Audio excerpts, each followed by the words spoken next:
Saudara-saudaraku yang sama dikasihi di dalam nama Tuhan, hari yang baru, hari ini kita patut mengucap syukur kepada Tuhan karena oleh kasih-Nya kita masih dapat berjumpa sekalipun melalui media yang boleh kedengaran di antara kita pada pagi hari ini. Kita patut mengucap syukur karena kasih dan kemurahan Tuhan itu selalu kita rasakan di dalam setiap bagian perjalanan kehidupan kita, termasuk dalam pergumulan-pergumulan kita.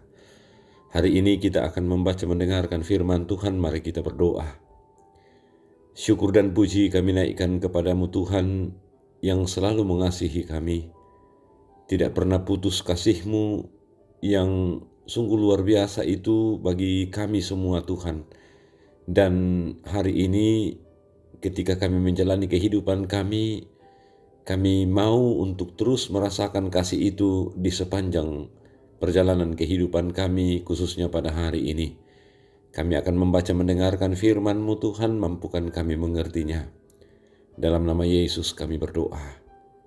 Amin. Firman Tuhan dari Markus pasal 8 ayat 1 sampai ayat yang ke-10. Yesus memberi makan 4.000 orang. Pada waktu itu ada pula orang banyak di situ yang besar jumlahnya. Dan karena mereka tidak mempunyai makanan, Yesus memanggil murid-muridnya dan berkata, "Hatiku tergerak oleh belas kasihan kepada orang banyak ini. Sudah 3 hari mereka mengikuti aku dan mereka tidak mempunyai makanan. Dan jika mereka kusuruh pulang ke rumahnya dengan lapar, mereka akan rebah di jalan, sebab ada yang datang dari jauh."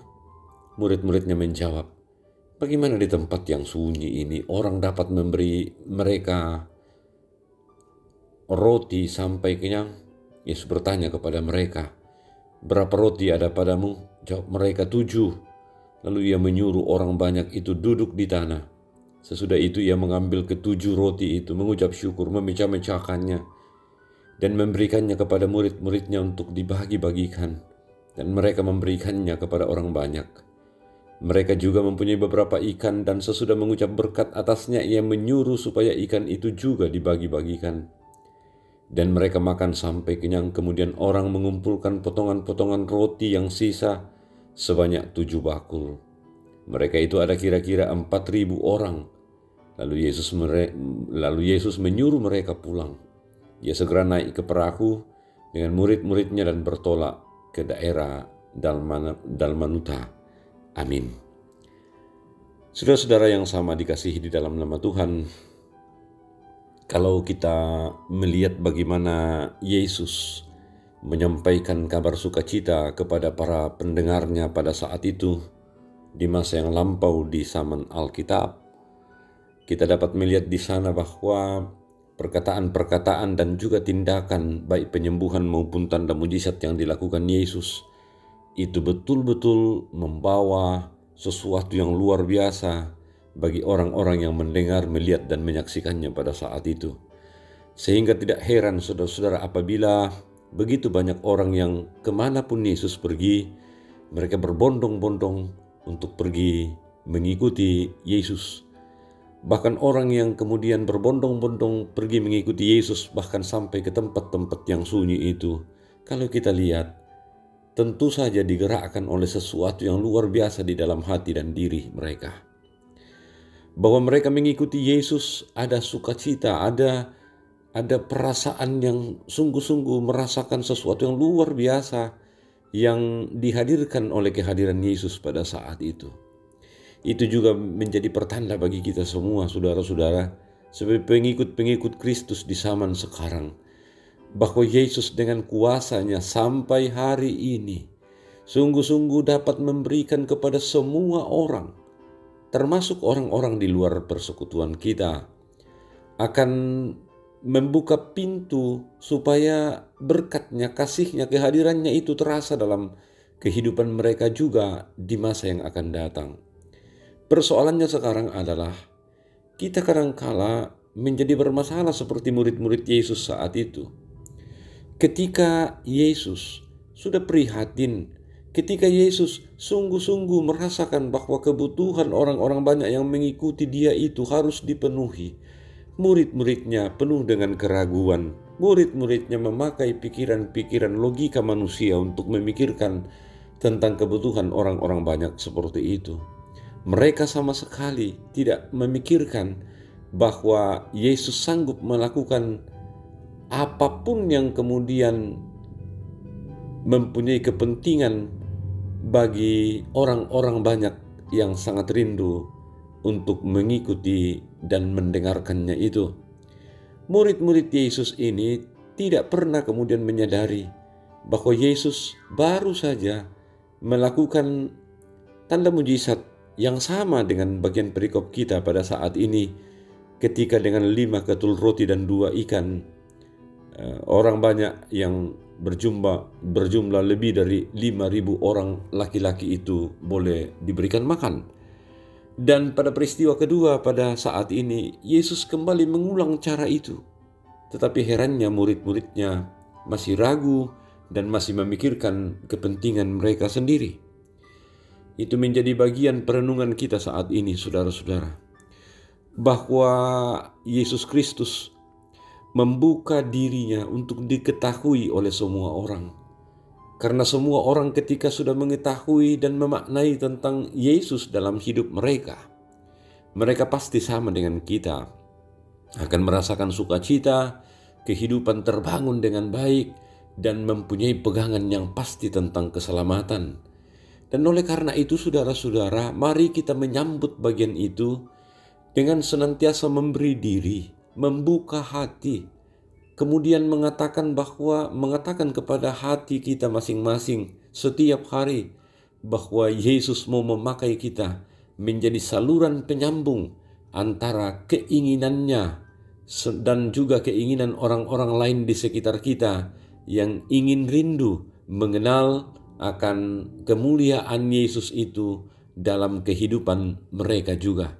Mari kita pakai kehidupan kita untuk menjadi saluran berkat itu, karena kita yakin dan percaya Yesus yang dapat melakukan mujizat luar biasa itu akan memberikan jalan kepada kita, akan memberikan pegangan juga bagi kita, sehingga kita dapat melakukan berbagai bagian-bagian seperti itu, pelayanan seperti itu dengan baik, dan semuanya untuk kemuliaan dan kebesaran bagi nama Tuhan. Amin. Saudara-saudara, mari kita masuk dalam doa syafaat. Kita berdoa. Terima kasih Tuhan jika pada hari ini kami boleh mendapatkan kesempatan untuk kembali mendengarkan firman-Mu. Mampukan kami Tuhan untuk memposisikan diri kami sebagai orang yang ditempatkan Tuhan untuk peduli dengan kebutuhan orang-orang di sekitar kami yang pada akhirnya ingin mengenal Yesus sebagai Tuhan dan Juru Selamatnya. Mampukan kami semua Tuhan untuk memposisikan diri kami, menolong, mengasihi, memberikan dan menampakkan akan berbagai tindakan kepedulian kami kepada setiap orang yang ada di sekitar kami untuk kemuliaan dan kebesaran nama Tuhan.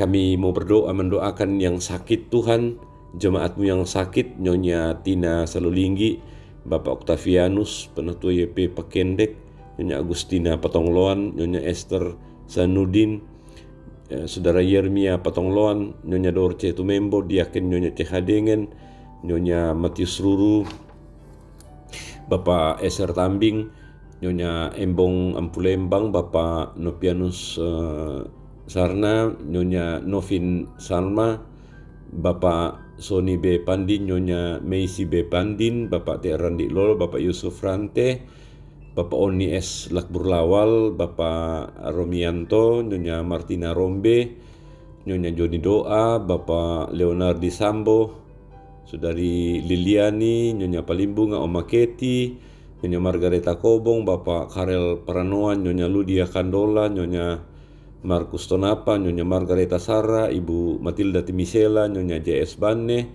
Saudara Naftali Mina, Bapak Matius Patu, Nyonya Anna Mangea, Bapak Empa Salongan, Nyonya Ibu Adolfina Tilang, Nyonya Ermin Bongga, Nyonya Yohana Bura, Nyonya Samuel Tampang, Nyonya Aris Lambe, Penatua Nyonya Selvi B. Silambi, Nyonya Martin Balle, Nyonya Damari Siri, Bapak Sugeng Prihatno, Bapak Martin Karangan, Bapak Luisito, Nyonya J. Desiani Luisito, Bapak Yakobus Pagiling, Bapak Hendrik Malajong sekeluarga, Bapak Penatua Yan Ruruk, Nyonya Albertin Panderot, Ibu Pendeta Jumiarni Kanuna, Nyonya Peter Tenna, Oma Marta Batik, Bapak Peter Pakan, Bapak Sutrisno dan anak Jiro, Nyonya Sria Rante Padang, Oma Yusuf Dengen, orang tua Bapak Christian Kadang, nyatakan kasih-Mu kepada mereka yang sakit Tuhan, biarlah mereka tetap bersuka cita sekalipun dalam kelemahan, untuk selalu merasakan bahwa Tuhan selalu dekat kepada mereka.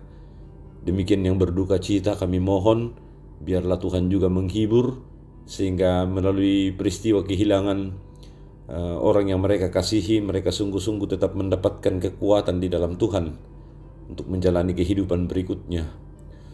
Pelayanan di tengah-tengah jemaat ini kami doakan, Tuhan kiranya berkenan untuk menopang, sehingga pelayanan ini boleh diteruskan dengan baik. Kami berdoa untuk masa-masa pandemi seperti sekarang, nyatakan terus kasih-Mu kepada kami Tuhan, agar kami terus sehat dan juga memberi diri dengan baik untuk melayani Tuhan, untuk menyatakan kasih dan kemurahan kepada setiap orang yang ada di sekitar kami. Tuhan, pakailah hidup kami sungguh-sungguh berkenan kepadamu, agar sepanjang kami hidup di tengah-tengah dunia ini, kehidupan ini sungguh mempermuliakan Engkau. Berkati kami terus Bapa, ampuni salah dosa kami, terima kami. Dalam nama Yesus kami berdoa. Amin. Saudara-saudara, teruslah menjalani keberadaan kehidupan. Hadirkan terus diri dan kehidupan kita sebagai saluran berkat, pengenalan bagi setiap orang kepada Kristus Yesus yang datang ke tengah-tengah dunia ini untuk menyatakan anugerah keselamatan yang dijalani dengan penuh sukacita.